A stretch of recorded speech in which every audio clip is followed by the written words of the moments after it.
enfants de feu et de lumière, salut et bienvenue sur votre tranche spirituelle. Comme d'habitude, rayonnement spirituel, c'est sur Canal 7 Harmonie et nulle part ailleurs. Ce soir encore, un plateau alléchant. Ce soir, un programme particulier. Ce soir, un thème pas comme les autres, les échos du plexus. Où se trouve le plexus? Qui est-ce déjà si c'est une personne? Et qu'est-ce que c'est si c'est une partie de nous? Dans tous les cas, vous aurez les réponses à toutes vos préoccupations tout à l'heure. Je vous laisse, comme on dit tout simplement, pas dans le suspense, mais tout simplement le temps d'appeler votre voisin. Nous allons parler de la psychokinésie sous le contrôle du Saint-Esprit, bien évidemment.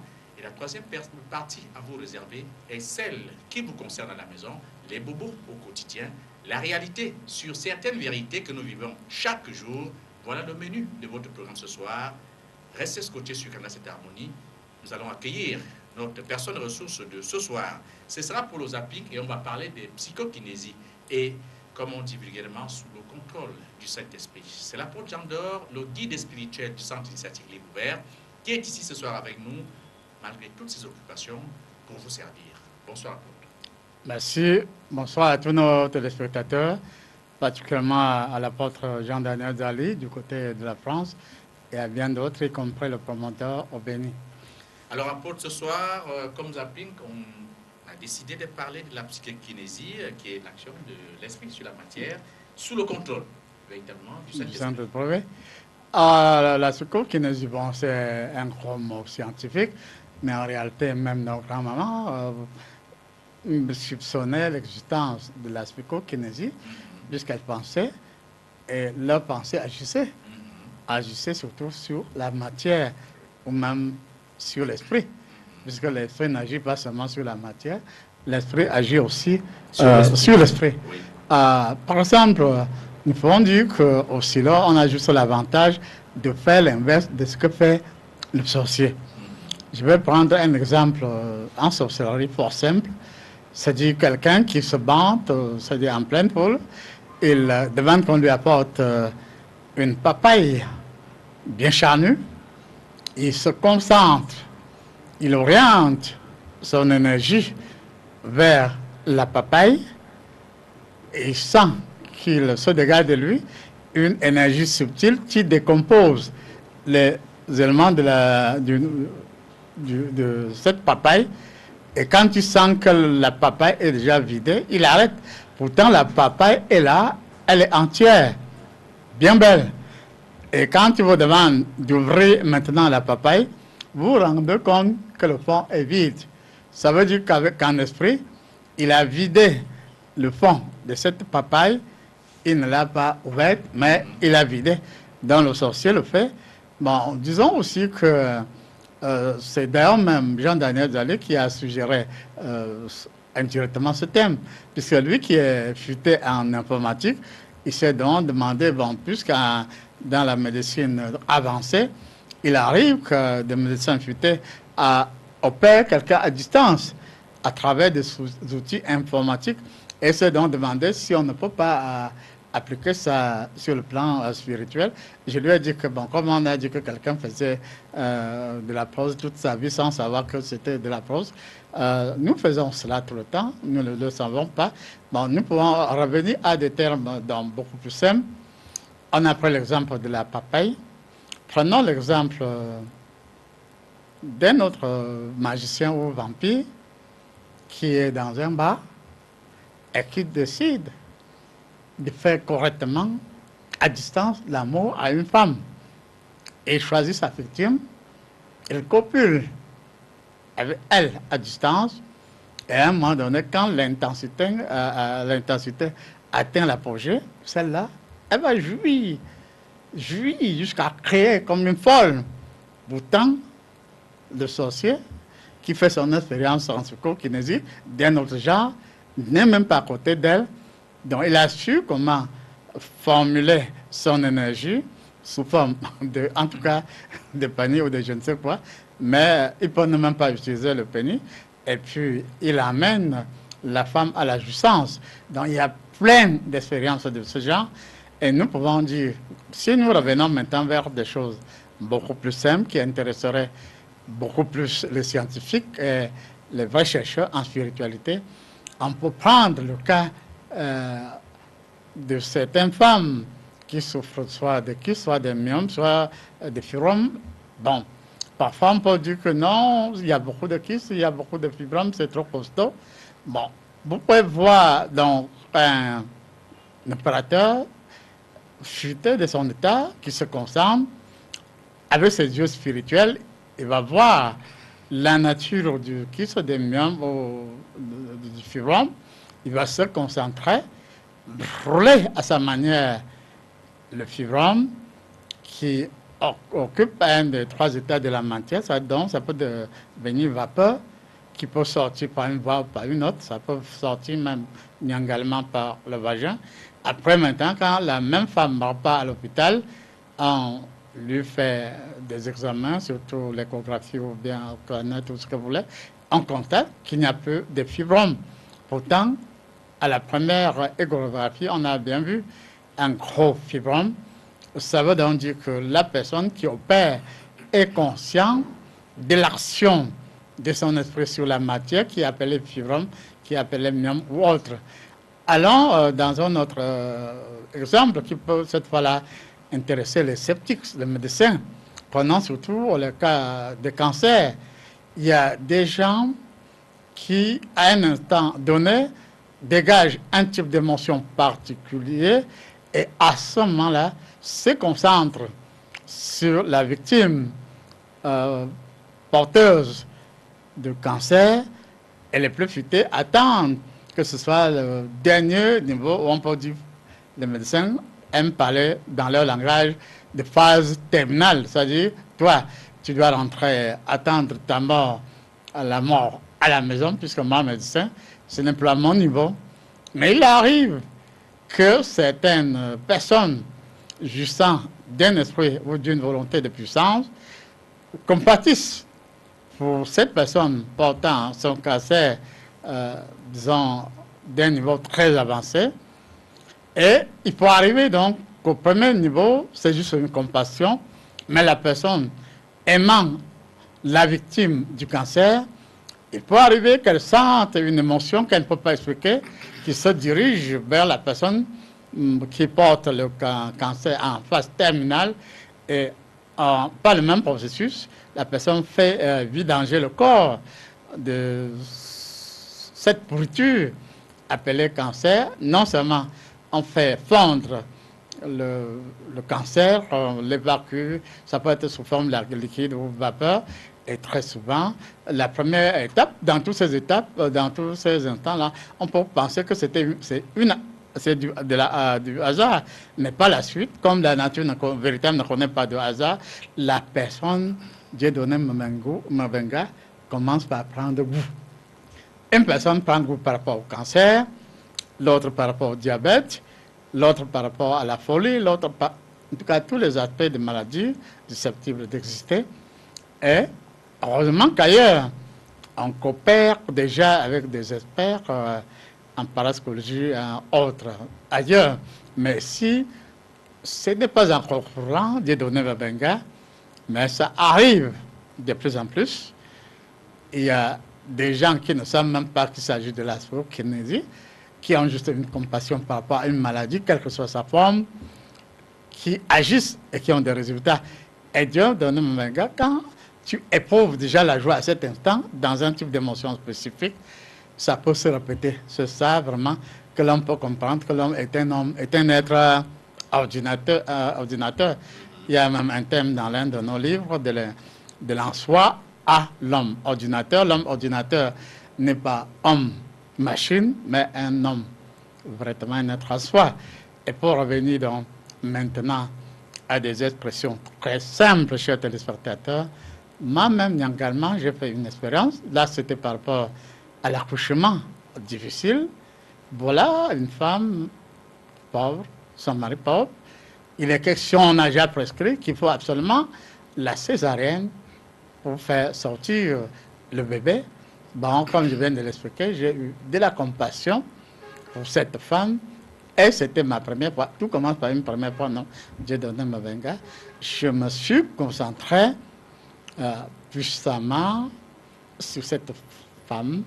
J'ai senti venir à l'instant et l'émotion j'ai agi, et puis il y a eu réglage. Et puis, comme c'est pas seulement les opérateurs, là, les médecins, vous là, de la médecine moderne, vous contrôlez avec vos machines, nous aussi. On contrôle avec l'esprit danger, contrôler la position de ce fœtus, bon, qui après naît également. Donc, il y a un autre cas beaucoup plus complexe à l'hôpital central. Heureusement que c'est pour en venir au fait que nous voulons désormais prendre, vous là, vous les médecins là, nous voulons, vous serez nos témoins. C'est pas seulement Jésus qui dit que nous serons nos témoins. Vous, médecins de la médecine moderne, vous serez, que vous le voulez ou non, d'une manière ou de l'autre, vous serez nos témoins. Je prends un exemple qui a eu lieu il y a quelques années du côté de l'hôpital central, ici à Yaoundé. Il s'agissait donc d'un fœtus mort dans le ventre depuis un bon bout de temps. Et on se demandait ce qu'il fallait faire. Seule chose à faire, il fallait charcuter. Bon, en tout cas, disons, dans ce sens pas grossier, il fallait procéder à une douce opération pour sortir ce fœtus. Malheureusement, pour cette femme, une fois de plus, elle n'avait pas assez d'argent pour le faire, mais vraiment même, on sentait, il y avait pourriture et ça sentait mauvais. Le médecin le disait, même elle-même a senti qu'elle dégageait une très mauvaise odeur. Un membre de cette famille est venu me voir, parler de cette situation, de cette pauvreté. Et je me suis concentré, puisque j'ai quand même après un peu de la parapsychologie, mais pas à la manière des autres, avec l'action de l'esprit sur la matière pure et dure, revenant à des choses très simples. Je me suis donc concentré sur cette femme qui a été sur un lit d'hôpital, à l'hôpital central, ici à Yaoundé, c'est un fait vrai. Et pendant qu'elle attendait l'éventualité de la somme nécessaire pour subir cette opération, je me suis donc concentré, Dieu donné Mbenga, ce qui me rendait, c'est que la femme, le travail, non? C'est-à-dire le travail commence nyangalement, le col de l'utérus s'ouvre nyangalement, le vagin s'ouvre, l'utérus s'organise, et puis, nyangalement, doucement, doucement, ce fœtus, devant le médecin, est sorti, sans rien perdre, Dieu donné Mbenga. Mais ce qui est curieux, c'est que lorsque le fœtus sort entièrement et que le médecin accueille donc ce fœtus, avec ce gars, il veut donc toucher ce fœtus-là, et il se rend compte comme le poisson, c'est-à-dire qu'il y a, je ne sais pas moi, bien pourri là, c'est-à-dire quand tu veux toucher sans que son doigt pénètre dans la chair, quand tu veux pousser un peu, la peau s'arrache, mais pourtant, un corps sorti du ventre de cette femme sans égratignure, et le médecin lui a dit ça, vraiment c'est de la sorcellerie. C'est de la sorcellerie ou pas? On voulait quoi? On voulait que le fœtus sorte.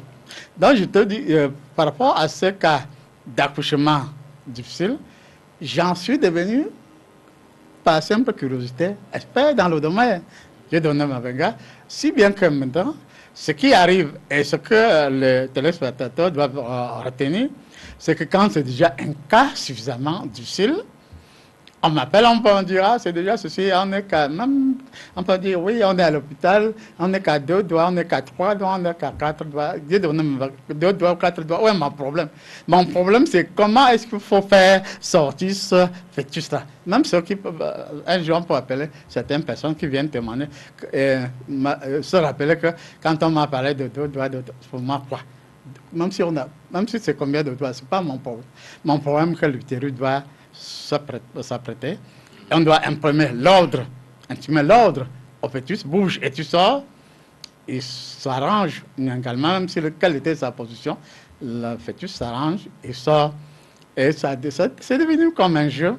Mais l'avantage aussi, c'est quand même, il y a des mamans, des papas qui sont véritablement redevenus africains ou africains. Et quand le fœtus sort maintenant, c'est encore à dépenser beaucoup d'argent, même si officiellement, on parle de moins de 50 000 ACF.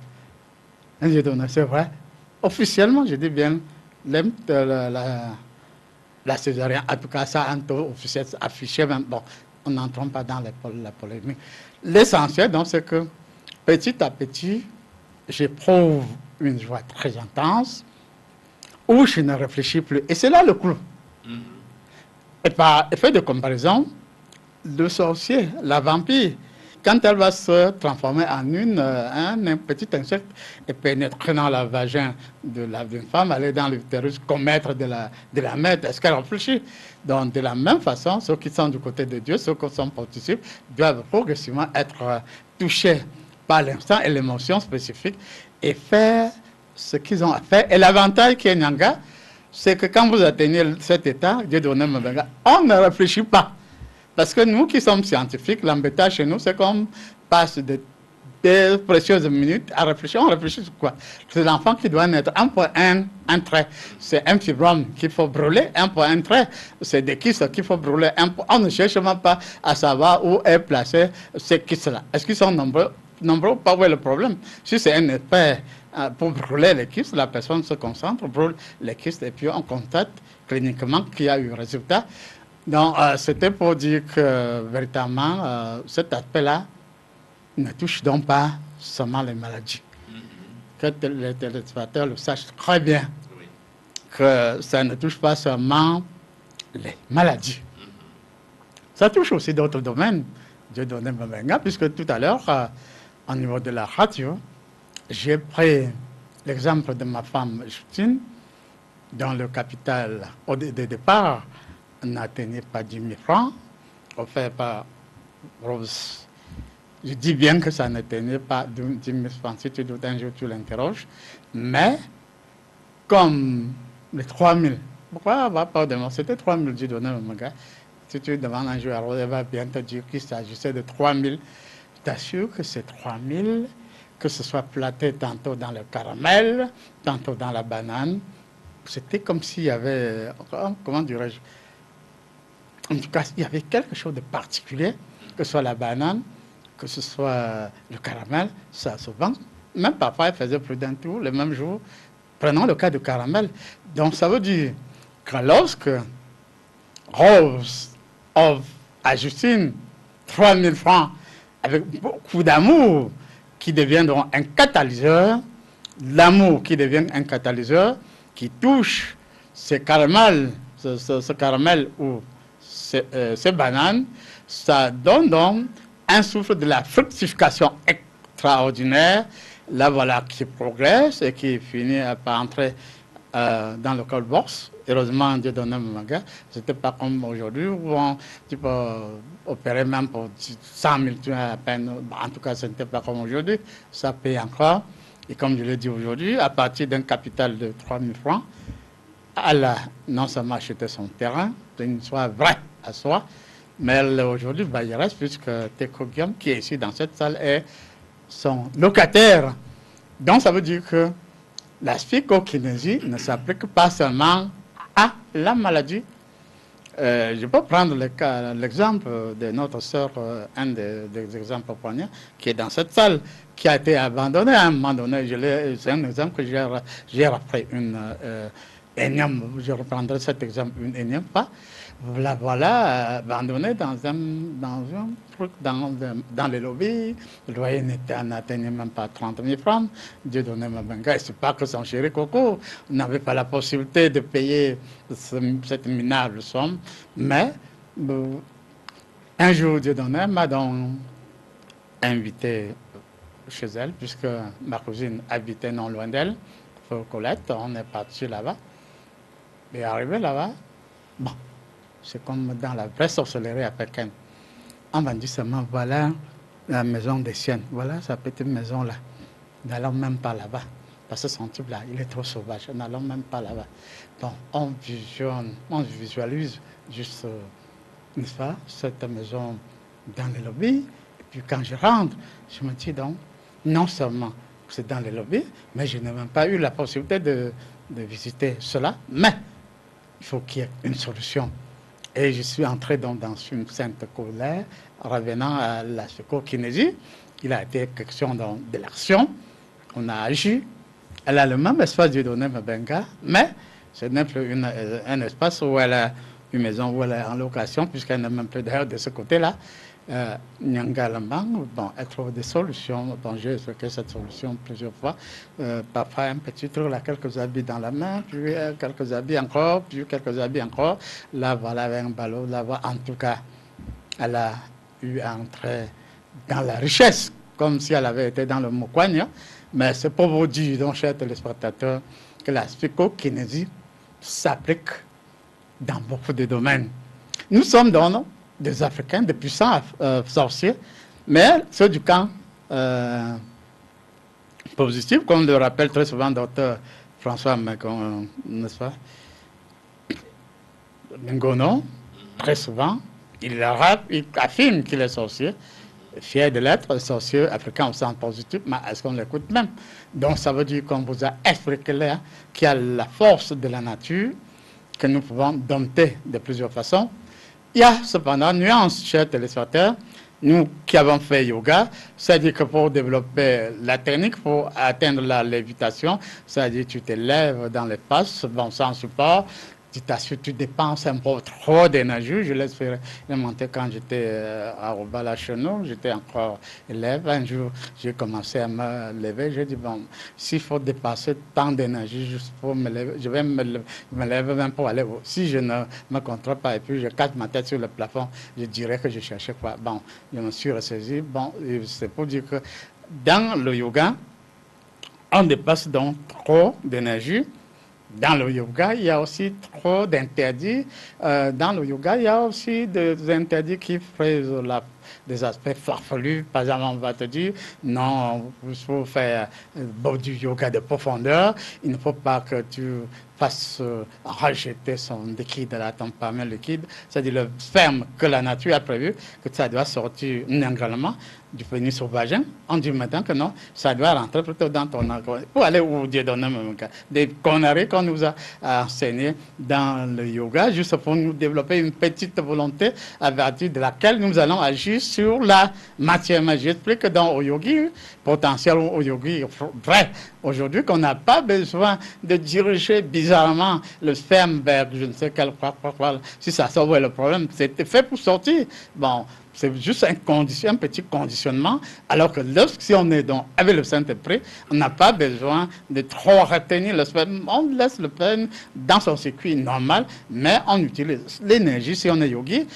Même si on est parapsychologue, c'est le même cycle, puisqu'à un moment donné, on vous dit, pour trop évoluer, il faut s'alimenter de telle façon. Oui, pour le bien-être, il faut surveiller son alimentation. Même, je le fais, oui. Mais est-ce que c'est seulement l'alimentation qui va nous donner la volonté de puissance? Je dirais non. Ce n'est qu'un tout petit aspect. Nous avons oublié les règles de nos ancêtres, nous avons oublié les règles de la nature, alors que si nous redevenons nous-mêmes, si nous sommes donc avec le Saint-Esprit, puisque le thème, c'est parapsychologie, psychokinésie, c'est-à-dire c'est un aspect de la parapsychologie, action de l'esprit sur la matière, mais pour agir en parapsychologie sur la matière, il faut développer beaucoup d'énergie, alors qu'avec le Saint-Esprit, comme je l'ai dit tout à l'heure, tu n'as réfléchi même plus, on t'appelle, je ne sais pas quelle heure il est dans la nuit, très souvent c'est à des heures insolites, mais je sors de mon sommeil, je ne cherche même pas à réfléchir. Où est la personne, elle est dans quel hôpital? Bon, sans réfléchir, l'esprit agit sous couvert du Saint-Esprit. Hein.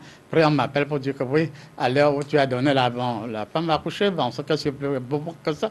Donc, ça veut dire que, chers téléspectateurs, si nous laissons la petite magie là, si nous laissons les petits ébouts mal conditionnés de côté, si nous laissons nos torts là, nos petits ventres là, si nous laissons le petit sac là, si nous laissons tous ces petits ingrédients, je ne renie pas nos valeurs africaines, mais ce qu'on nous a trompé à un moment donné. Dans l'Afrique authentique, il y a certes la magie, la sorcellerie et tout ce que vous voulez, mais il y a aussi la grande spiritualité dans laquelle se retrouve aussi l'action de l'esprit sur la matière, puisque même dans nos familles, autant de nos ancêtres et même de nos jours, on sait que non, si on peut voir chez Yokam, bien sûr on l'appelle, dans sa spécialité, il va agir, puisqu'il a reçu de Jésus-Christ délégation de pouvoir pour agir. Cher homme de Dieu, vous qui êtes à l'écoute, sachez donc que si vous avez la psychokinésie avec le Saint-Esprit, vous sentez que quelqu'un est déjà sur le point de tomber, vous lui commandez à son esprit qu'il ne tombe pas, il ne tombera pas. Bon, s'il s'agit même d'un fibrome qui sent déjà mauvais, au lieu de chercher de midi à 14 heures, laissez-vous faire, vous allez vous sentir plongé dans l'énergie absolue du Saint-Esprit. Cependant, il y a la notion donc de l'émotion, la notion de la spécificité. Parce qu'il y en a qui sont faits pour faire dissoudre le cancer, il y en a qui sont pour détruire le VIH. Il dit bien ça dépend de sensibilité et de l'instant. Cependant, moi qui vous enseigne ces choses-là, il y a des aspects où je suis expert, c'est incontestable. J'ai parlé de l'accouchement, on ne peut pas le nier. Il y a beaucoup pour vous former, là c'est incontestable. Mais je me dis que, étant donné que l'énergie descend également vers nous, sous sa forme indifférenciée, c'est-à-dire énergie indifférenciée, T, c'est-à-dire le temps et le temps, passé, présent, futur, K, énergie cosmique, 13, facteur harmonie, justice, c'est-à-dire amour, justice et tout ça, sainteté. Bon, si on a dans cette phase, selon votre niveau, en amour, en justice et en sainteté, vous modulez l'énergie indifférenciée, vous modulez l'énergie du temps, vous modulez l'énergie cosmique, et vous pouvez agir en tant qu'homme de Dieu, vous pouvez expliquer ce que vous faites. Ne dites pas seulement, non, je fais comme certains petits sorciers, je sais seulement tuer, je ne peux pas soigner. Donc, vous pouvez recevoir dans votre type de spécialisation, vous qui êtes à l'écoute, ça peut être pour les fibromes, ça peut être pour les kystes et autres, et surtout, prenez les médecins à témoin, bien prenez les plus grands sceptiques à témoin. Tout ce que je dis là, c'est des choses vécues, c'est des choses vues et entendues, et je souhaite qu'aussi long, donc comme c'est dans le programme de la psychokinésie sous contrôle du Saint-Esprit, qui est au moins parmi vous des experts dans différents aspects. Et à ce moment-là, on rendra beaucoup de services, même aux diabétiques et aux autres cancéreux et autres. Et c'est vérifiable. L'esprit sous le contrôle du Saint-Esprit, est-ce qu'à ce moment-là, c'est l'esprit qui agit ou alors c'est le Saint-Esprit? Ça, c'est la première préoccupation. La deuxième, on va prendre le premier cas qui a été assez clair. Un sorcier s'assoit et puis il fait de cette dame rêver ce qu'il veut. Ouais. Alors, qu'est-ce qu'on peut avoir comme résultante après un acte pareil où la femme est prise, bref, où tout se passe comme si tout était normal? Alors, est-ce qu'à ce niveau-là, quels peuvent être les résultats escomptés? Parce que là, je ne sais pas si on peut avoir un enfant, ou je ne sais pas quoi. Bon, bref, qu'est-ce qu'on peut avoir comme résultat? Bon, prenons le premier aspect, c'est-à-dire psychokinésie, c'est-à-dire sous le contrôle du Saint-Esprit.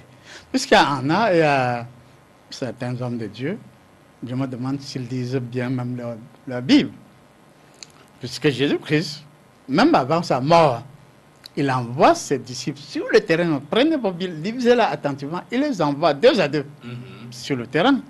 Et même avant sa mort, il prend soin de souffler sur eux et de leur transmettre le Saint-Esprit. C'est du clair, c'est clair et c'est net. Et même quand il part, il dit, je ne vous laisse pas seul. Je vous laisse avec le paraclet, le consolateur, le Saint-Esprit, qui enseignera sur toutes choses, n'est-ce pas? Rappel et puis enseignement sur les choses de cette date en 2019. Bon, pour répondre donc honnêtement et concrètement à ta question, ça veut donc dire que le Saint-Esprit est dans cette salle. Le Saint-Esprit suit ce à quoi pensent ceux qui sont dans cette salle. Et le Saint-Esprit sait que dans cette salle, ça peut être Freddy, ça peut être n'importe quel membre du silo, et constate que tel est prêt pour tel aspect. Il booste dans l'esprit de la personne, il conditionne l'esprit de la personne et l'oriente petit à petit vers cet aspect-là. Donc, contrairement à ce qu'on raconte, n'est-ce pas? C'est bel et bien Jésus-Christ qui envoie ses disciples de son vivant en mission. C'est bel et bien Jésus-Christ qui nous laisse le Saint-Esprit. Et c'est ce Jésus-Christ qui nous amène à comprendre que sans ce Saint-Esprit, nous ne valons absolument rien. Donc, le Saint-Esprit est là, où le souffle de Dieu est là pour nous ramener à notre meilleur état, à un type spécifique d'émotion. Il est là, il contrôle ce que nous faisons. Il est dans le Saint-Esprit dans cette salle. Et contrairement à ce que beaucoup peuvent croire, vous ne pouvez notamment rien faire sans l'apport du Saint-Esprit de Jésus-Christ ou de Dieu. Même le sorcier sait qu'il n'est rien sans son bord, n'est-ce pas? Bon, en ce qui concerne donc le sorcier, qui fait jouir à distance, qui copule à distance, appelons chacha, qui copule à distance avec une femme, Satan l'a fait avec l'âme. Lui, le sorcier, c'est pas l'âme, c'est le sexe de la femme qui copule concrètement à distance. En va-et-vient, ça peut être à travers le vent, hein, mais l'enfant ressent réellement le va-et-vient. Et il le fait, généralement, c'est une démonstration de force. Voilà la réponse. Ça, il le fait dans un bar. C'est une démonstration de force. Tout comme d'autres magiciens ou sorciers qui vident la papaye sans l'ouvrir, c'est une démonstration de force. Ceux du camp des sorciers, c'est-à-dire l'engagement actuel, c'est de nous rappeler que ceux du camp de la sorcellerie, ils font. Et comment? Ils proclament et ils agissent. Je vais brûler ta maison. Et il revient d'une manière ou de l'autre et il brûle ta maison. Et dit les sorciers, eux, ils proclament et ils agissent. Mais de notre côté là, nous sommes dans une mollesse, mal enseignée peut-être. Oui, je fais ça, oui, au nom de Jésus, que l'alléluia, non, non, quand tu as véritablement Jésus-Christ, tu sens qu'il est avec toi et tu sens que quand tu vas agir, et tu ressens avec quoi tu vas agir. C'est aussi simple que ça. Du côté de Satan, ça se vit facilement. Du côté du vampire, ça se sent. Du côté du sorcier et des magiciens, on vit, on le ressent. Je donne donc l'appétit aux hommes de Dieu pour qu'ils ressentent eux aussi l'appétit d'être dans la présence de Dieu. Et lorsqu'ils auront Jésus en eux, comme Paul, lorsqu'ils auront le Saint-Esprit en eux, ils vont en être fiers. Et ceux qui vont le voir sauront qu'il n'est pas seul. Et quand vous avez le Saint-Esprit, ça ne s'ignore pas, même au silo, là. Quand on revoit certains d'entre nous, là, on dit à l'apôtre Maréchal Tola, toi, quand tu vas mentir à qui? C'est-à-dire quand tu as, ça se sent, le sorcier te voit et il dit que non, ce n'est plus toi, Dieu donné, que je connais. Pardon, tu as été où? Tu comprends? Donc ce sont ces témoignages, surtout venant du cas adverse, qui nous permettent de comprendre que nous avons changé, non?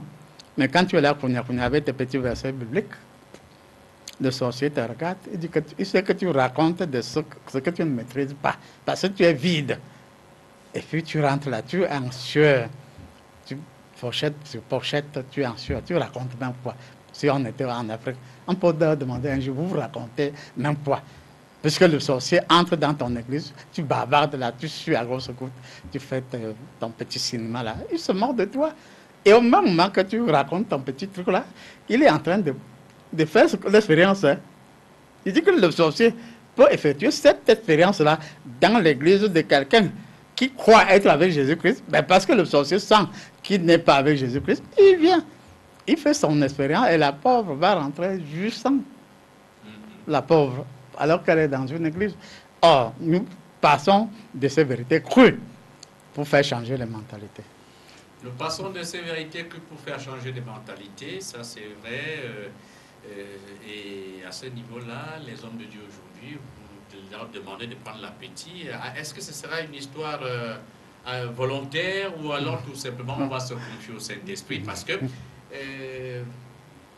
il y a eu des résurrections, vraies ou fausses, qu'importe, quelque part en Afrique, avec médias à l'appui. Et puis, on se demande bien si c'était l'être suprême qui avait demandé à ce que son être se réveille, ou alors ça avait été une préparation humoristique de quelqu'un qui voulait se surévaluer. Bref. Donc, disons, ça peut n'être ni le mensonge, ni l'humour, mais vrai, mais sauf que c'est mal agencé. Mal agencé. Oui. Puisque déjà, tu vas chercher quoi avec le cadavre? Alors qu'il y a dans les hôpitaux, c'est la même question qu'on pose à beaucoup de gens qui prétendent ressusciter, non? Il y a des malades dans des hôpitaux. Tu laisses les malades dans les hôpitaux, tu vas à la mort. Ou tu cherches, il y a un tel dans cette ville qui demandait qu'on l'amène à la mort. Toi-même, tu ne peux pas aller à la mort. Toi-même, tu ne peux pas aller à l'hôpital. Toi-même, tu ne peux pas voir un malade dont la maladie est à un niveau chronique. C'est-à-dire que les gens aiment trop le spectacle. J'appelle ça des petits spectacles. Donc, concrètement, on peut ressusciter. Ce n'est pas interdit de ressusciter. Mais il faut le faire dans les règles de l'art. C'est-à-dire que les gens veulent qu'on parle d'eux du n'importe comment, même si tu le fais nyangalement, avec le Saint-Esprit, tu vas faire la différence. Et ce que moi je souhaite pendant les 3 ans qu'ils me laissent, parce que la différence, puisque beaucoup d'entre eux ne sont déjà pas des serviteurs de Dieu, on n'a même pas à les tarser de faux. Puisque quelqu'un me dit aujourd'hui que Bantel était, disons, travaillait quelque part, à force de l'ordre, après sa retraite, et a ouvert son église par la suite. Est-ce que l'église doit être maintenant le refuge des retraités, même si on est retraité? Moi, avant ma retraite, j'ai quand même travaillé depuis au moins plus de 40 ans. C'est-à-dire qu'on ne va pas attendre seulement le moment de la retraite pour se convertir en truc. Et aussi, chers téléspectateurs, il faut aussi apprendre à redevenir africain. Quand vous entrez là où c'est pas bien, vos cheveux se dressent sur la tête. Quand vous entrez là où il y a le Saint-Esprit, vous devez le ressentir. Réapprenez à sentir. C'est pas quelqu'un, parce que quelqu'un a des jolis bâtisses. C'est-à-dire, même chez nous, là où je sors tout à l'heure, de Corbuson, il est vrai que le temple est grand, que soit du côté chez vous, là, c'est grand, mais c'est juste un exemple pour dire que maintenant, vous, là, tenez-vous tranquille, nous arrivons. Vous avez des gros trucs vides, ça n'a pas le Saint-Esprit. Nous avons, même si ça doit grandir petit à petit, vous entrez là, même si vous êtes à 1 kilomètre de chez notre sœur Etienne, vous sentez quand même qu'il y a quand même le feu du Saint-Esprit là. C'est cette différence qu'on doit marquer, et on va le marquer véritablement, profondément, puissamment, à telle enseigne que ce que je souhaite avant que je ne prenne, que mes 3 ans ne finissent, quand on te voit en route, on dit non, toi là, Dieu donne un gars, on te voit un genre là. Est-ce que c'est encore toi, Dieu donne un gars? C'est toi, Tommy, que je connais là. Le feu que tu as là, ça sort du pardon. Accompagne-moi là où on peut avoir un peu de ce feu, ça peut être à Monti, ça peut être à Corbuson, ça peut être à Soie, ça peut être un peu partout. C'est-à-dire que les sorciers sont de leur côté, ils font leur petit spectacle. Nous aussi, nous n'avons pas besoin de petits spectacles, mais des résultats concrets. Pour ça, j'ai reçu délégation de pouvoir pour que ce soit. Même comme si d'aucuns s'agitent et donnent l'impression que Jésus, comme si Jésus n'est pas dans cette, il est bel et bien dans cette salle, dans le Saint-Esprit. Et ce qu'il nous a laissé faire, il ne nous a pas laissé dans l'endormissement ou dans les vaines démonstrations, persuasions, comme dirait Paul, n'est-ce pas? Il nous a laissé pour faire de vraies choses, et même plus que Paul là. Bien entendu, j'espère que nous aussi, nous également à la maison, on a bien suivi. Le message n'est pas passé au travers des sourds et on comprend très bien qu'on peut faire des choses, mais sous le contrôle du Saint-Esprit, on peut mieux les faire encore et non jouer les pambambés comme quelqu'un les appelle. Ouais, une nuance. Une nuance, oui.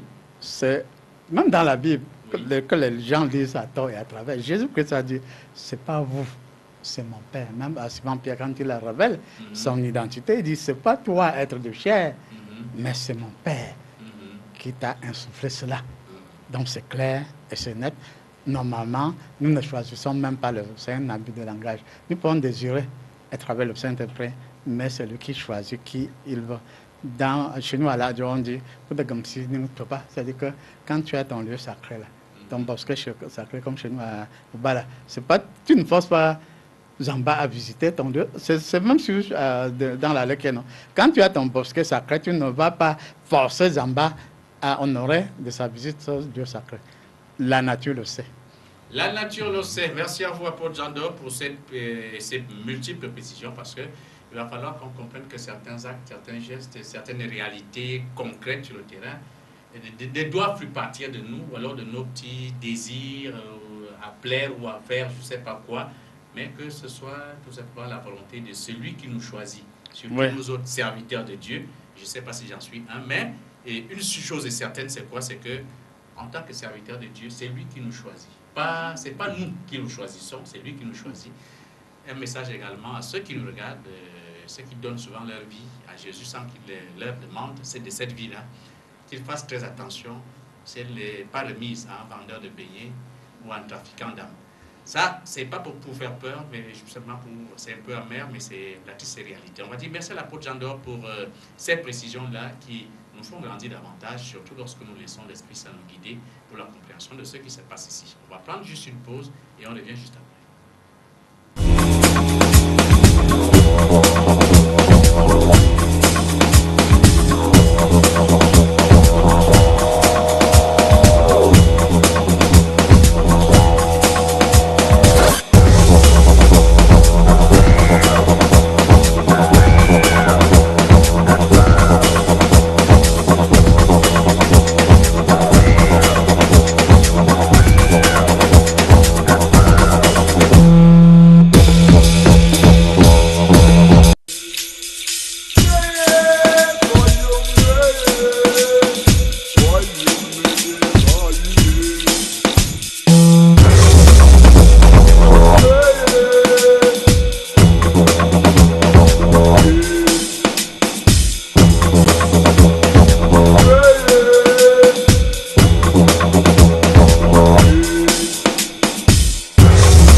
sur ce plateau avec véritablement le thème de la semaine, ce thème qui se trouve aux pages 84 et 85 du livre de l'incertitude au souffle de vie de Maître Yocham Jean Rostand ou apôtre Jean Don si vous préférez.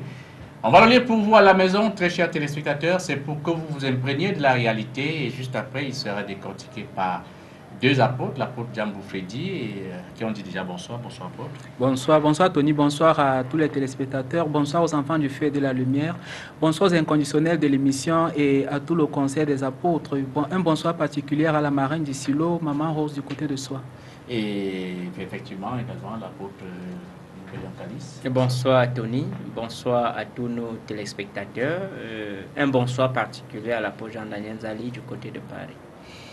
Les échos du plexus, nous allons le lire pour vous, très chers téléspectateurs, et juste après, ils auront l'amabilité de nous faire comprendre davantage ou en profondeur ce que nous devons retenir. Les échos du plexus. Certains idéalistes disaient que le plexus ne constitue pas seulement le jeu de l'enthousiasme, c'est notre bélier du corps. Plus l'homme est nerveux, plus les terminaisons nerveuses de son plexus s'enchevêtrent réellement et excitent des idées ambivalentes et même obscures. Le plexus est aussi le poignet de notre existence. Quand l'homme se précipite vers le bas à partir des instincts ou de mauvaises blagues, il a tendance à expulser de mauvaises ionisations du sens et à créer des désirs de mordre ou de boire par instinct de substitution. Tout remettre à demain déclenche de mauvais désirs dans le plexus qui surcharge le pancréas et des glandes surrénales par de fausses alertes. Certains faux accès palustres ou insomnie sont dus à ces alertes. Ça, c'est les échos du plexus tirés des pages 84 et 85 de l'incertitude au souffle de vie. C'est signé l'apôtre Jean Don. Alors, on revient sur le thème, les échos du plexus. Alors, je ne parlerai pas de clochette, parce que l'écho, il faut un bruit, il faut quelque chose, il faut une vibration. L'écho, n'est-ce pas, enchaîne ou entraîne une vibration. Alors, le plexus, déjà, il faudrait peut-être le placer réellement et savoir pourquoi ce titre, les échos du plexus. Oui, Tony, les échos du plexus, étant donné que nous sommes le jour de l'homme de Dieu, l'homme de Dieu doit d'abord savoir que nous rentrons là dans la dimension de Dieu en tant que puissance scientifique. Et il nous rappelle simplement au fait que nous devions savoir comment fonctionne notre corps. Mais il se trouve que dans notre corps, il y a un élément essentiel appelé plexus, qui de par l'action de l'écho, comme vous venez de le dire, dégage des vibrations exceptionnelles qui par effet de champs électriques alimentent notre corps. D'aucuns vont spéculer sur le nombre de plexus que nous avons sur le corps, mais toujours est-il, même si nous avons 1000 plexus, il y a un qui est un centre essentiel qui, de par les interconnexions, communique avec tous nos sens. Et il se trouve donc que nous parlons de façon spécifique de ce plexus, ce centre énergétique qui est légèrement en haut de notre ombilic, qui joue un rôle important et central même dans notre corps de façon physique et subtile. Et nous devions donc retenir pour le téléspectateur, surtout les hommes de Dieu, que ce centre joue un rôle exceptionnel dans le corps, étant donné qu'il supplée plusieurs organes de notre corps. Et c'est pour cela qu'on peut dire, sans risque de se tromper, qu'il est le bélier du corps. Alors, certains idéalistes disaient que le plexus ne constitue pas seulement le jeu de l'enthousiasme. J'aimerais bien comprendre ce que cette phrase, j'allais dire, ce passage-là, la chute, c'est quoi? C'est notre bélier du corps. Oui, effectivement, nous parlons là d'un point du corps qu'on appelle généralement un sinus. Et le sinus au niveau d'un corps, c'est le point central de tout centre parce que le corps en a 7. Et le plexus dont nous parlons ici aujourd'hui, c'est le plexus solaire qui est situé dans notre entraille. Et comme l'apôtre l'a relayé, il est en contact avec tous les autres plexus parce qu'on a des plexus, on a 4 plexus dans le corps qui sont très essentiels. Il y a le plexus cœliaque, le plexus lombaire et on parle surtout du plexus solaire, du plexus cardiaque. Alors, quand ces idéalistes disent ainsi, on parle des idéalistes selon Dieu. Parce qu'il y a des idéalistes qui sont... Parce qu'il y a l'idéalisme qui n'est rien d'autre qu'un courant de pensée, qui est un idéalisme philosophique.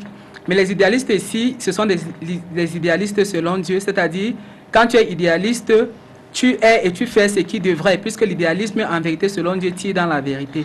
Et lorsque nous sommes dans cet idéalisme-là, nous ne pouvons être que dans l'enthousiasme. Et étant dans l'enthousiasme, on est dans tous nos sens, dans l'action et dans la joie. Et puisque nous sommes dans l'action et dans la joie, nous dégageons certaines émotions d'une manière ou d'une autre qui peuvent être contrôlées ou pas. Toujours est-il que ces émotions qui se déploient à travers l'ensemble de nos sens, y compris de ce micro-membre dont nous parlons qui s'appelle le plexus, qui en ce moment a la capacité de pouvoir sentir, de pouvoir analyser, de pouvoir vérifier et de même pouvoir amplifier certaines réactions chimiques de notre être.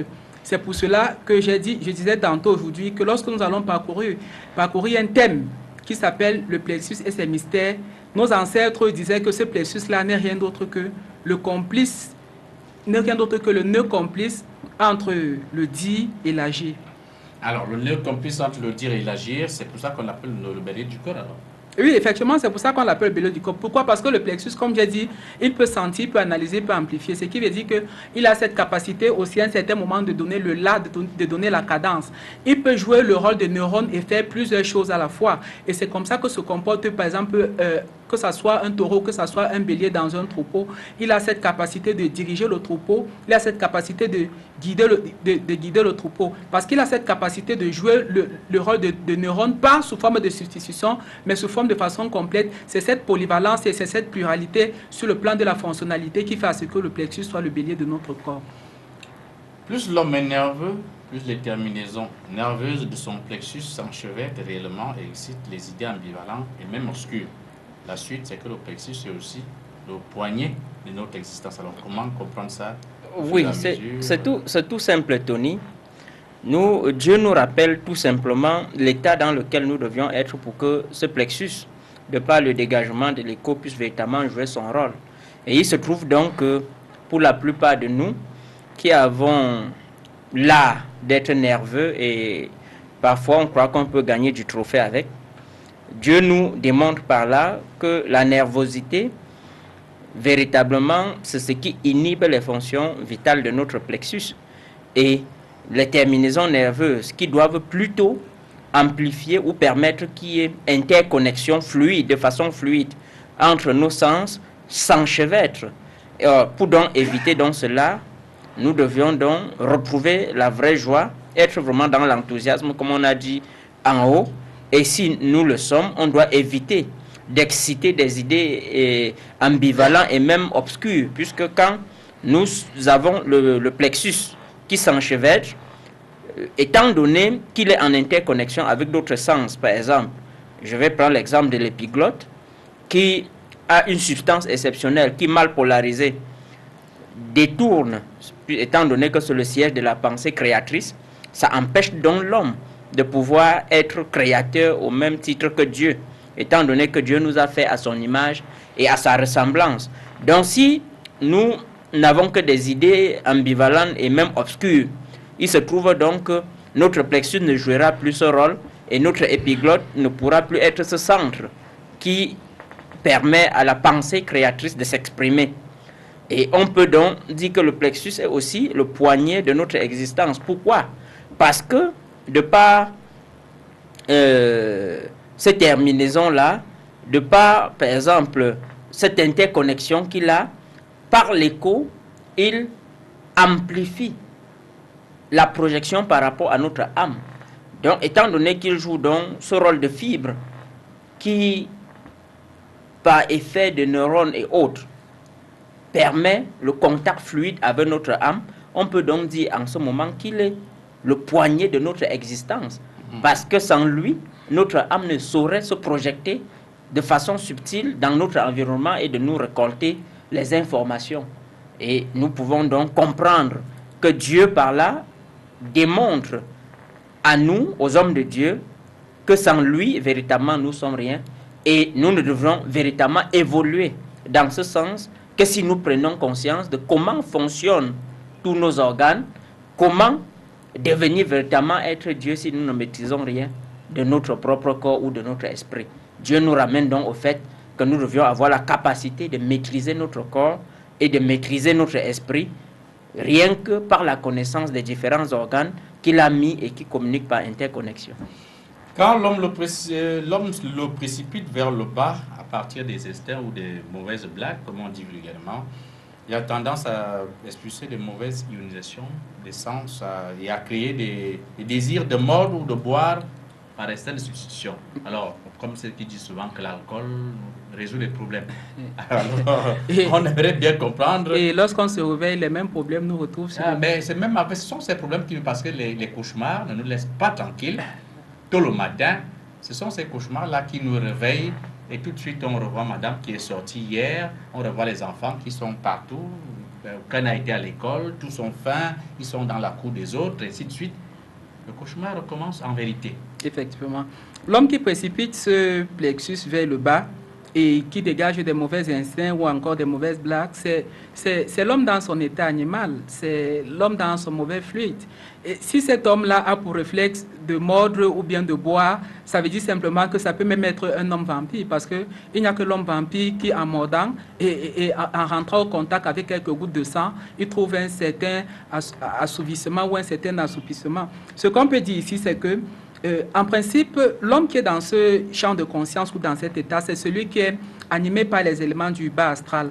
Parce qu'en vérité, notre bataille au quotidien, c'est que nous sommes en conformité avec les éléments de l'esprit. Et si nous sommes en conformité avec les éléments de l'esprit, nous ne pouvons être que dans l'expression de la crainte de Dieu. Mais si nous nous retrouvons en train d'être subjugués ou en train d'être animés par la pédagogie tronquée, qui n'est rien d'autre que celle de l'être dissocié, nous allons rentrer dans un mauvais empirisme.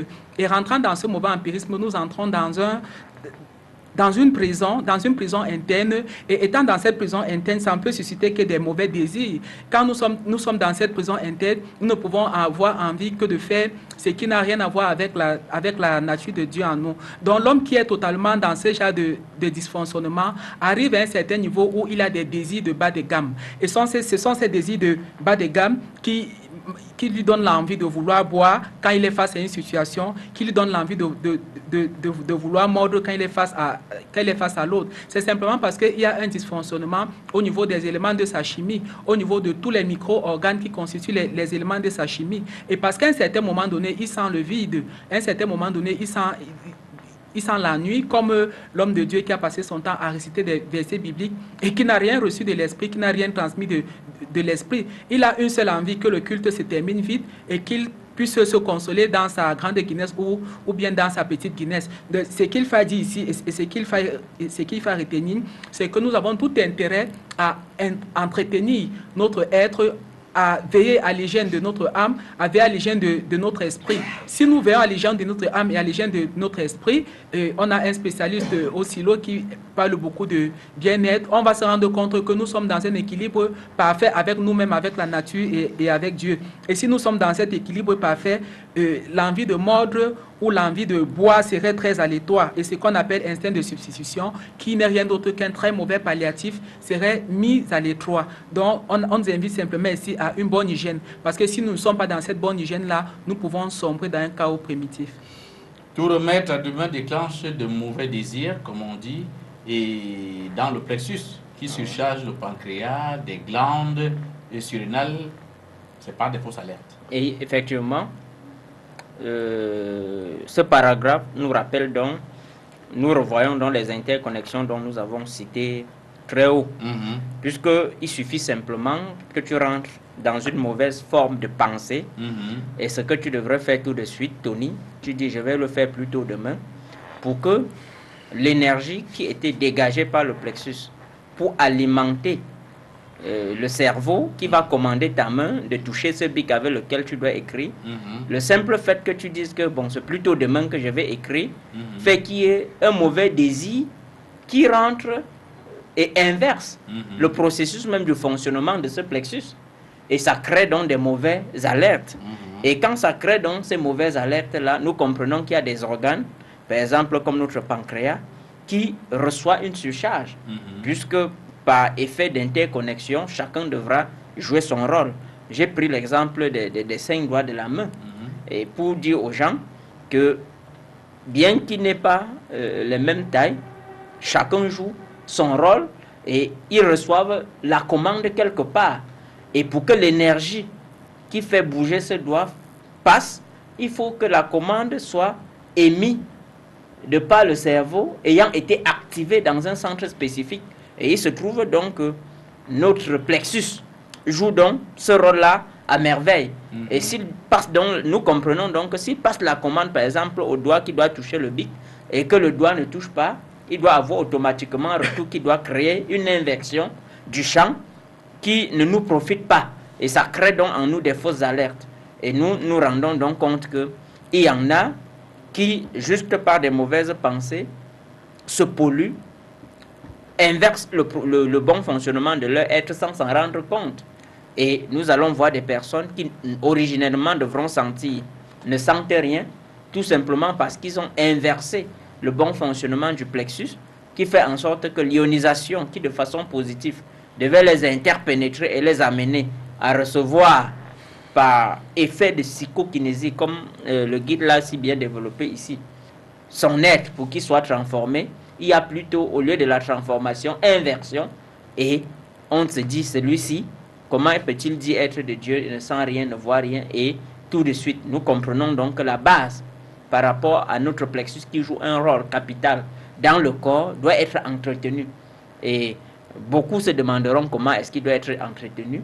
On a parlé de l'enthousiasme plus haut, qui est un état de joie dans lequel vous allez être pour faire ce que vous avez à faire. Et rien qu'en étant dans la joie, rien qu'en étant dans un environnement sain, vous pouvez donc entretenir votre plexus et les effets de fausses alertes peuvent être corrigés. Alors on dit certains faux acéphalistes ou insomnies sont dus à ces alertes-là? Bien évidemment.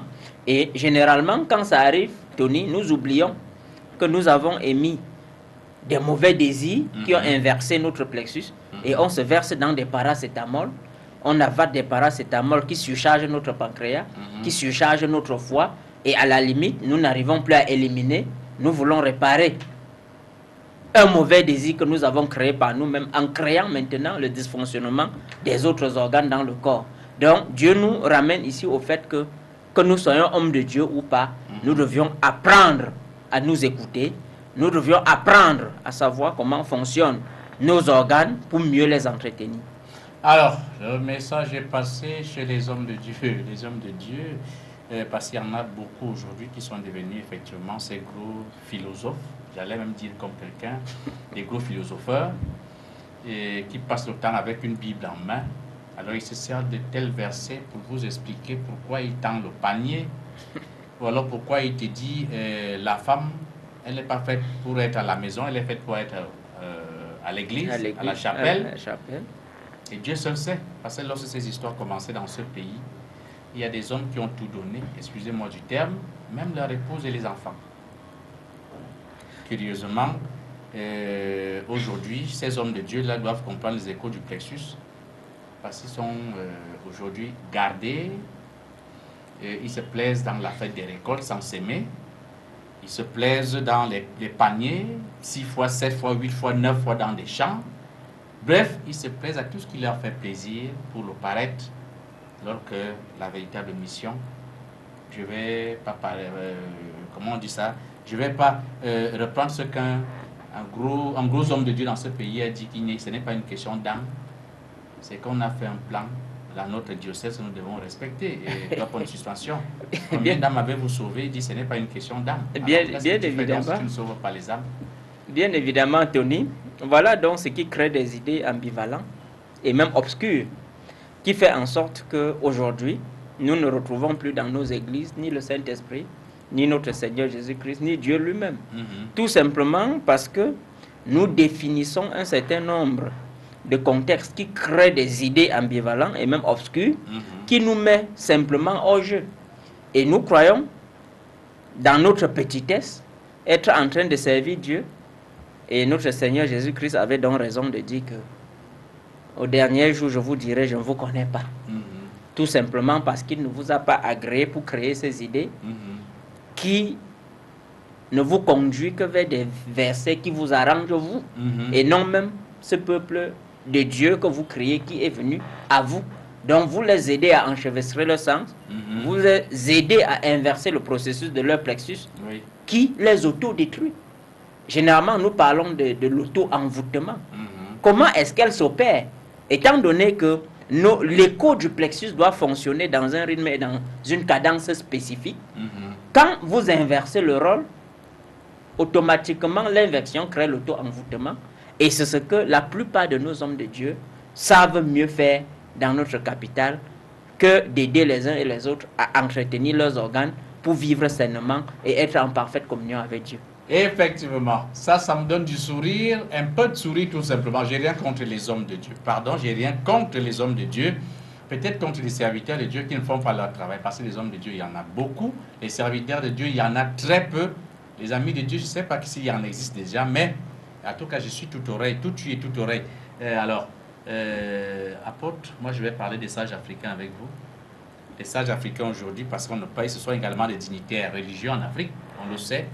Lorsqu'on était sage africain, c'est qu'on était d'une certaine trempe et ce n'était pas une décision par rapport à une famille bien riche où la vente de terrain n'est pas passée entre les mains du chef. Automatiquement, on devient un patriarche qui court derrière les quartiers ou un notable qui ramasse des enseignes. Il dit c'est le chef qui m'envoie. Et quand il reçoit ce que la famille ou le quartier lui donne, tant mieux, il va jouer les grands avec.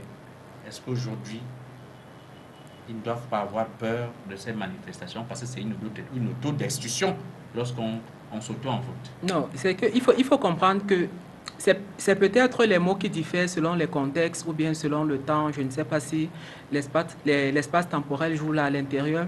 Le sage africain, le vrai sage est comme l'homme de Dieu. L'homme de Dieu est comme l'ancêtre. C'est-à-dire qu'on ne doit pas faire un distinguo entre les trois.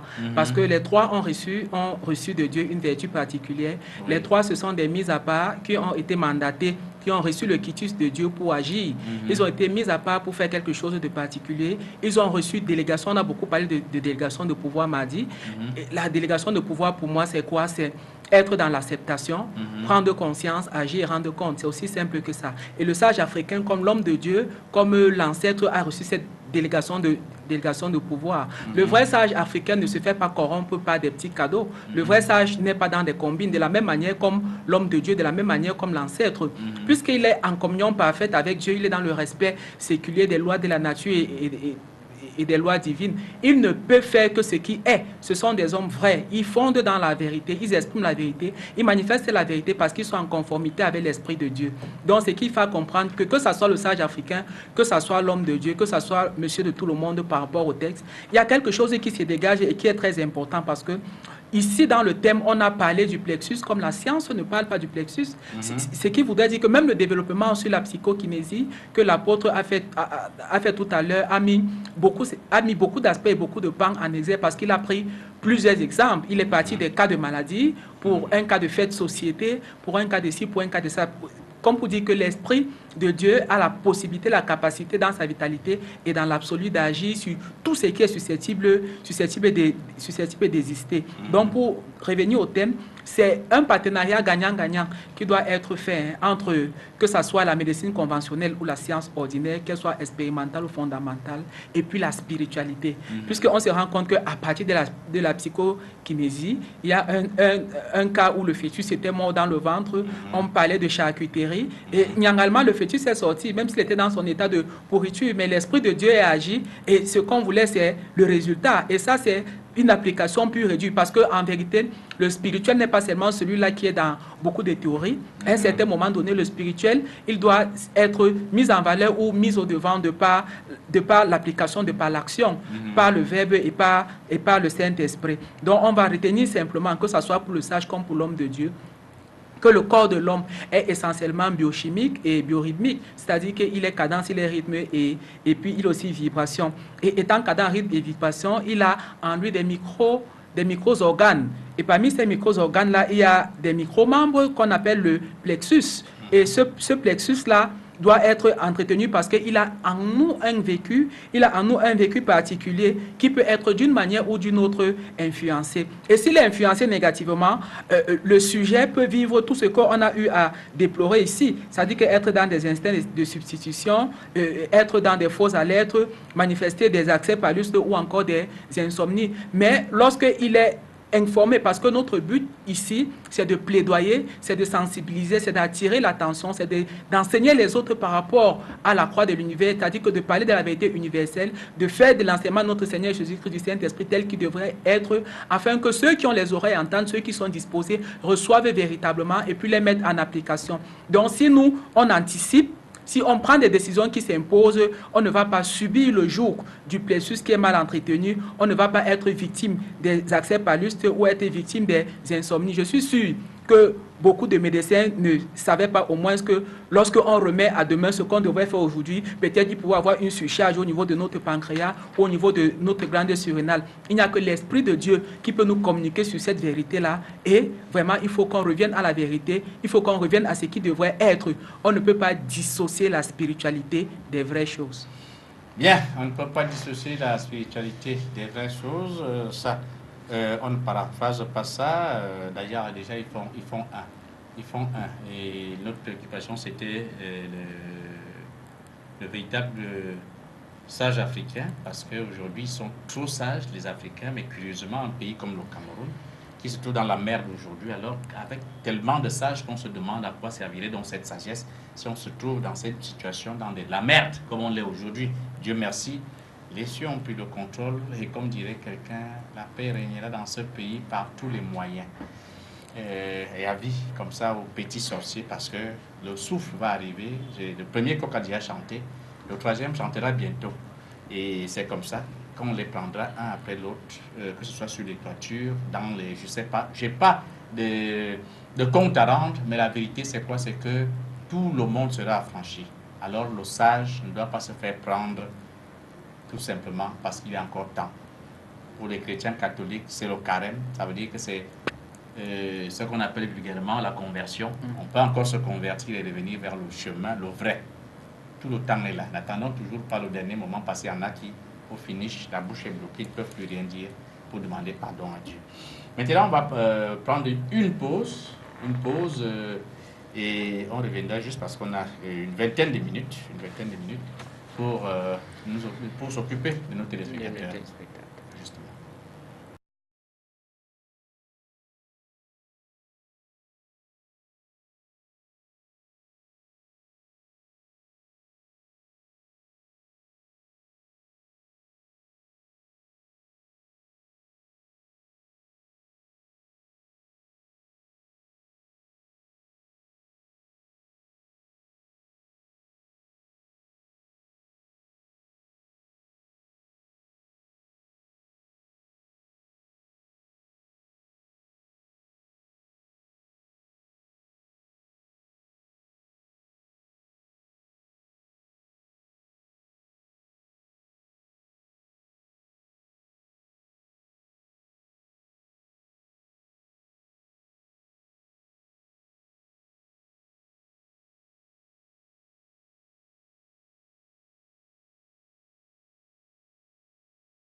Retour sur ce plateau avec la dernière partie à vous réservée, très chers téléspectateurs. Cette partie qui est réservée, je ne veux pas parler de consultation, mais à cet échange entre les cieux et vous par notre canal. Je rappelle qu'on ne fait pas dans le tarot, on ne fait pas dans la divination.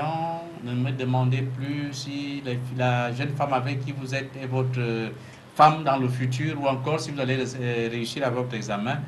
Demandez-nous de prier pour vous afin qu'elle devienne votre épouse, tout simplement. Alors les préjugés, ça c'est pour vous. On n'a pas dit que vous l'êtes. Mais moi j'ai quand même deux compagnons de route ce soir. Il y a l'apôtre Yvette qui est là, bonsoir. Bonsoir Tony M. Bonsoir à l'apôtre Jean d'Or. Bonsoir à mes deux frères, les apôtres, n'est-ce pas, qui ont fait un vaillant et brillant exposé tout à l'heure là. Bonsoir à l'apôtre Jean Daniel du côté de Paris. Alors, prophète Guillaume, bonsoir. Bonsoir Tony M, bonsoir à tous nos téléspectateurs. Alors, on va rappeler comme ça les contacts à nos très chers téléspectateurs à la maison. Il y a le 675 16 27 11, 675 16 27 11 et le 660 92 50 86. 660 92 50 86, ça c'est pour vos messages. C'est pour vos messages. Alors, avec, n'est-ce pas, le thème de la soirée, où nous sommes amenés à comprendre certaines parties, peut-être que nous ignorions, dont on ignore même généralement l'emplacement, comment nous fonctionnons réellement en interne. Alors, la réaction de l'apôtre? Oui, c'est vrai que nous n'aimons pas souvent beaucoup lire, n'est-ce pas, les livres, même du corps humain, pour connaître les parties, les différentes parties, parce que on a souvent comme l'impression que quand les apôtres enseignent là, on se demande souvent où est situé le plexus, où est situé le neurovégétatif, où est situé telle partie. C'est tout simplement parce que on a la paresse de souvent lire. Donc, vivement que les téléspectateurs puissent faire des recherches par rapport à ces différentes parties pour ne plus être ébahis la prochaine fois lorsqu'on parlera, parce que ce n'est pas, n'est-ce pas, une utopie. Ce qui se passe sur le plateau, c'est une réalité. Donc, il faudrait que eux également puissent déjà anticiper sur ce qui pourrait être fait. Alors, le prophète, je me retourne vers vous pour parler effectivement de ces parties-là. Mais aujourd'hui, on parle d'une partie très délicate. Moi, j'aimerais savoir, pas votre avis, mais si jamais vous vous rendez compte au fur et à mesure, déjà, puisque ça se passe ici, vous vous rendez au fur et à mesure compte du fait qu'il y a certaines parties de nous qui agissent sans nous, précisément, ou alors sous notre influence, en réalité. Et quelle peut être votre réaction à propos? Oui, par rapport au thème du plexus, ça nous démontre encore que Dieu est le plus grand scientifique qui soit, et que nous devons l'obéir aveuglement, comme nous dit souvent notre guide, et le Saint-Esprit doit nous utiliser puissamment et nous amener à mieux comprendre notre corps mieux que nous-mêmes. Alors, on n'a pas besoin de faire la boucherie, comme on dit vulgairement, pour comprendre que ceci fonctionne comme ça, machin, mais on peut faire confiance au Saint-Esprit. Oui, et même la boucherie, même d'autres le font, mais sous inspiration. Par exemple, les chirurgiens, ils le font sur inspiration du Saint-Esprit.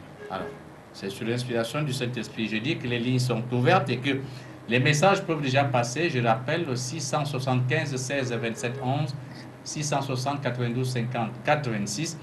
Et je ne vais pas faire... je ne vais pas en faire un sujet, mais j'aimerais également savoir, apôtre, par rapport à cette paix au Cameroun aujourd'hui. La paix au Cameroun, c'est un sujet qui devrait préoccuper tout Camerounais. Et on a comme l'impression que c'est une histoire pour certains. Les hommes de Dieu cherchent plutôt la paix. Aujourd'hui, pour la plupart, en chassant les démons, je ne sais pas où ils les envoient, ces démons, parce qu'on a comme l'impression que plus ils les chassent, plus ils sont là, et plus nombreux encore, parce que les églises continuent à naître comme des champignons. Oui, moi je dirais tout court qu'il faudrait, n'est-ce pas, pour ces hommes de Dieu, il faudrait déjà qu'ils touchent l'essentiel et qu'ils aillent à l'essentiel. Parce que si on se retrouve devant une panoplie, n'est-ce pas, de problèmes, disant qu'on fait ça pour une paix quelconque, à la recherche d'une paix quelconque, vraiment, on risque de se mordre les doigts, comme nous dit souvent l'apôtre Jean. Donc, il faudrait qu'on se laisse généralement conduire pour toucher du doigt la source, pour toucher du doigt ce qui est l'essentiel. Et là, on va voir qu'il y aura beaucoup de choses qui seront établies dans le sens positif et non dans le sens négatif de la chose. Et en ce moment, Dieu va donc véritablement régner. Et concernant cette paix-là, je me rappelle très bien, on en avait déjà anticipé là-dessus au silo. Mais bon, il y a eu un certain dérèglement qui n'a pas vraiment été. Mais sinon, les choses sont en cours, les choses sont en train d'être vues par Dieu. Et puis, oui, il y aura cette paix telle que même l'apôtre Jean l'a confirmé, même le Père éternel l'a confirmé. Alors, il nous a créés sans nous, mais il ne peut pas nous sauver sans nous. Non, il ne peut pas nous sauver sans nous. Il faut bien le vouloir de tout un chacun, il faut la volonté de tout un chacun, même si pour certaines personnes, il dit que tu veux ou pas, je vais te faire sortir de la merde. Alors, les mototaximans, en plein carrefour, ils sont dans les abords, et puis les usagers des taxis se trouvent au même endroit. Les taximans ne servent plus normalement pour prendre un passager ou un client. Alors, est-ce un signe de paix ou alors une préparation à la paix? Non, ce n'est pas un signe de paix, c'est un désordre absolu. Et souvent, ce désordre, on parle de la tolérance administrative. Les gens ne prennent pas conscience de ce qu'ils doivent réellement faire.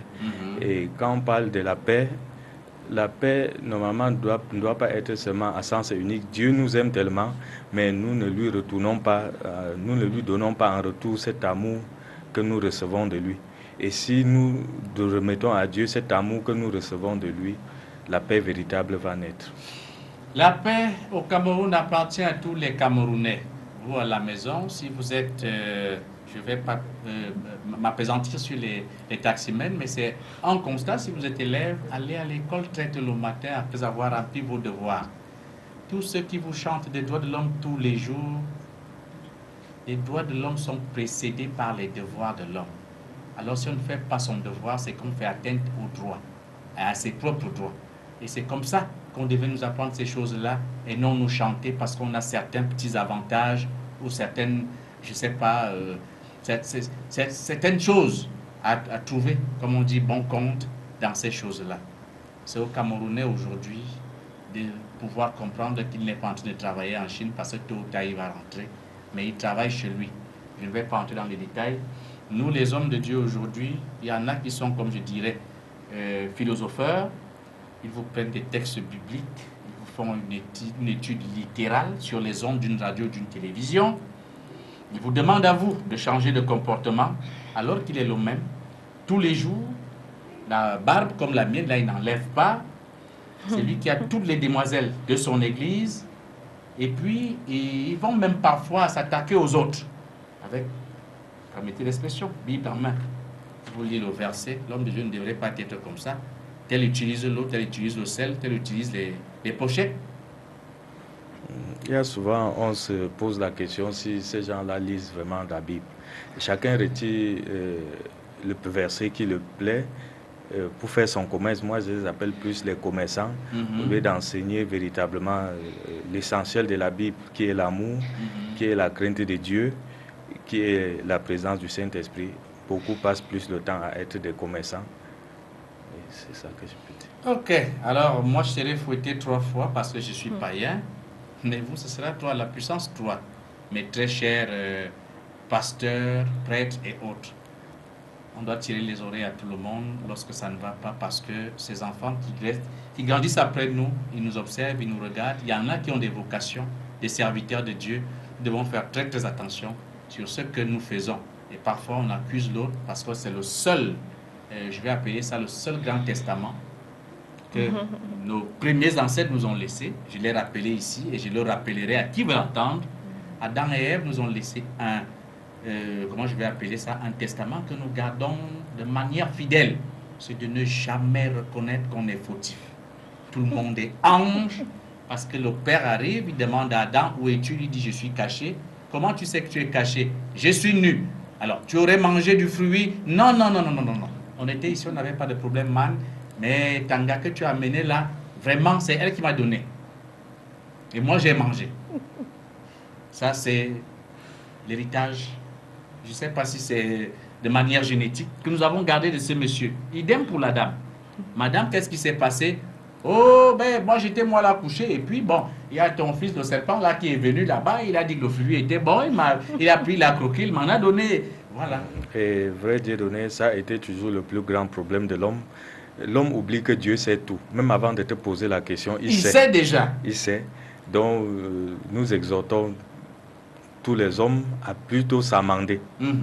Que quand il y a une situation, on doit plutôt s'amender, pas chercher à... Et c'est là que commence, disait quelqu'un, la véritable délivrance. Parce que lorsqu'on accepte, Seigneur, je suis misérable, je ne suis qu'un pauvre pécheur, pardonne-moi. Quand ça vient avec une certaine émotion au niveau du cœur, vous ne savez pas à quel moment cela est effacé. Oui. Et il y a un soulagement. Et c'est vrai, c'est ça qui menace, qui dérange la plupart, n'est-ce pas? Parce que au niveau de l'acceptation. Oui. Oui. L'apôtre Freddy, dans l'un des commentaires, a dit qu'il faut accepter, n'est-ce pas? Donc, au niveau de l'acceptation, Dieu donné vraiment, on tombe. Parce que c'est ça qui est effectivement le plus difficile. Si on te dit, voilà, tu es vampire, tu viens d'une souche, d'une matrice vampirique, vraiment, la personne risque de te regarder comme si tu n'avais jamais existé, alors que ce n'est pas faux. Or, il faudrait donc que lorsqu'on tient ce genre de discours envers notre vis-à-vis, si c'est vérifié que oui, tu es vampire, tu es ceci, tu es cela, avec Dieu à l'appui, pourquoi refuser? On accepte, on prend conscience, oui, je suis vampire, alors qu'est-ce qu'il faut donc faire maintenant que cela est? Une fois que tu acceptes, une fois que tu reconnais, et le reste est joué. Oh bon, c'est vrai, les ancêtres, tels que tu disais tout à l'heure dans le jardin d'Éden, même l'apôtre Jean nous dit toujours, l'homme n'a pas voulu reconnaître sa faute, il a plutôt accusé l'autre au lieu d'assumer ses responsabilités. Il a plutôt accusé la femme, et là, c'est un hic déjà. Donc, il faudrait véritablement, que ce soit l'homme, que ce soit la femme, chacun doit assumer, n'est-ce pas, ce qu'il dit. Et ce qu'il fait. Et parce ce que qu'il fait, on dit effectivement. des choses qu'on fait faire aux autres, mais on ne fait pas ce qu'on dit soi-même. Ah oui, ces hommes de loi qui se cachent derrière la loi pour éprouver les autres et leur présenter la langue. Et ça, c'est vrai. Ça, c'est vrai, c'est authentique. J'ai rien dit, j'ai juste paraphrasé. Alors, je rappelle aux téléspectateurs que les contacts restent les mêmes, 675 16 27 11 pour les messages et 660 92 50 86. Alors, je reprends 675 16 27 11, 660 92 50 86. Mais généralement, sur ce plateau, lorsqu'on n'a ni message ni appel, généralement, ça veut dire que la cagnotte est pleine. Ils en ont bu aujourd'hui. Et on se trouve là comme cet étonne-là qui, après une famine pas comme les autres, a pris un mets d'arachide avec de la patate. Alors, il ne répondait plus que par le sifflotement à sa chérie Coco. Oui, c'est possible, mais bon, Géraldine nous disait tout à l'heure qu'on a changé aussi de canal, donc peut-être ça peut jouer au niveau de la télé des téléspectateurs, parce qu'on a changé. Les choses évoluent. Oui, c'est vrai que les choses évoluent, mais ceux-là qui n'ont pas su que ça a été changé doivent avoir un problème. Donc, c'est aussi ça. Si ce n'est qu'un problème, vous aurez la solution si vous priez en dormant ce soir. Le Seigneur est avec vous parce que vous avez un cœur ouvert. Ce n'est pas sur le plateau forcément, mais même à la maison. Alors, j'ai dit, il suffit tout simplement d'être connecté, d'ouvrir son cœur entièrement à Dieu pour qu'il nous pilote. Et voilà le premier message qui arrive. On va tout de suite le fouiller là pour Alors, ça, c'est compliqué, ça n'en est pas un, c'est un message publicitaire, mais de l'autre côté, on va prendre celui-là, c'est compliqué, mais ça revient quand même. Bonsoir le plateau, s'il vous plaît, je voudrais le définir, mais je ne sais pas comment m'y prendre. Aidez-moi, merci. Alors, il voudrait le définir. Se définir. Ah ben, c'est le définir. Le définir, peut-être se définir. Alors, il a écrit le définir. Dans tous les cas, il voudrait se définir et il ne le peut pas. Et comment s'y prendre? Comment il doit faire pour se définir? Oui, pour se définir déjà, n'est-ce pas, il faudrait qu'il ait une connaissance de soi. Donc, il faudrait qu'il sache qui il est au fond. Et c'est vrai, c'est une personne comme ça là qui a un potentiel, mais qui a été vraiment court-circuité. À l'âge de 10 ans, il a été court-circuité. Et lorsqu'on progresse encore, on voit donc que c'est une succession d'obstacles devant lui, et là il ne parvient donc pas à s'épanouir dans ce potentiel. Donc il faudrait tout simplement qu'il sache qui il est véritablement et qu'il va vers quelqu'un qui va l'aider, c'est-à-dire un guide qui va l'aider, n'est-ce pas, à faire valoir ce potentiel-là. Et en ce moment, donc, il va exploser comme être de lumière et tout le reste. Alors peut-être un mot à dire. Oui, cette personne, pour aider cette personne c'est une technicienne. Cette personne c'est une technicienne et c'est un prophète. S'il se rapproche de nous, on pourra plus aller en profondeur et lui dire plus davantage. Okay. Alors, je crois que le message est passé. Ce que je pouvais vous dire, c'est de faire le condensé des deux. Vous comprendrez tout simplement que tout dépend de vous. L'argent que tu veux là, ça dépend de toi. L'identité que tu veux là, ça dépend de toi. À la maison, tu dis tout simplement, Seigneur, tu vois, je suis couvert des ténèbres, je ne vois pas très bien qui je suis et où je me trouve. Prends pitié de moi parce que je ne suis qu'un pauvre pécheur. Illumine-moi, aide-moi à comprendre qui je suis véritablement afin que je puisse me redéfinir selon ta volonté, selon la mienne. Je crois que c'est une petite prière, en fait un semblant de prière qui peut vous aider à comprendre que ça ne dépend pas de nous, ça dépend de lui. Si on accepte le statut que nous avons actuellement, il nous ouvre les yeux et puis il nous permet de nous définir, de nous redéfinir, tout simplement parce que la définition, elle a été faite et elle a été faite par lui. Ça c'est vrai, c'est authentique. Alors on va prendre les contacts parce que ça va très très vite. Oui, je réponds au 6 77 67 61 10 6 94 03 55 00 du côté de Carrefour Colombia. Carrefour Colombia. Colombia Pictures. Au Bobobo. Dans tous les cas, sans publicité. Du côté de Bobobo. Oui, je réponds au 6 75 14 36 96 du côté de Colbison ou soit. L'apôtre Jean d'Or, lui aussi, répond au 6 99 82 32 96. On appelle pour obtenir le rendez-vous et envoyer du plaisir de communication lorsqu'on est dans la joie. Je précise, lorsqu'on est dans une joie qui sort de l'intérieur vers l'extérieur, pas lorsqu'on est en train de jouir superficiellement. Le reste, vous allez confirmer, comme on dit vulgairement, et vous allez témoigner. Eh bien, www.silocameroun.com, c'est le site internet du Centre initiatique Livre Ouvert. Les deux adresses email, il y a le Centre initiatique Livre Ouvert en un seul mot, @yahoo.fr, ou encore silocentre@yahoo.fr. Vous pouvez également sur YouTube, n'est-ce pas, prendre connaissance des thèmes du silo comme si vous y étiez en tapant silocameroun.com sur YouTube, et puis vous aurez effectivement les enseignements du silo comme si vous y étiez.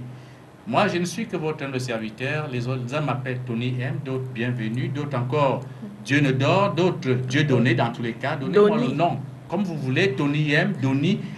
Je prendrai tous ces noms-là, ce sont des noms que vous aurez aimés. Appelez-moi grosse tête, ça me plaira beaucoup plus.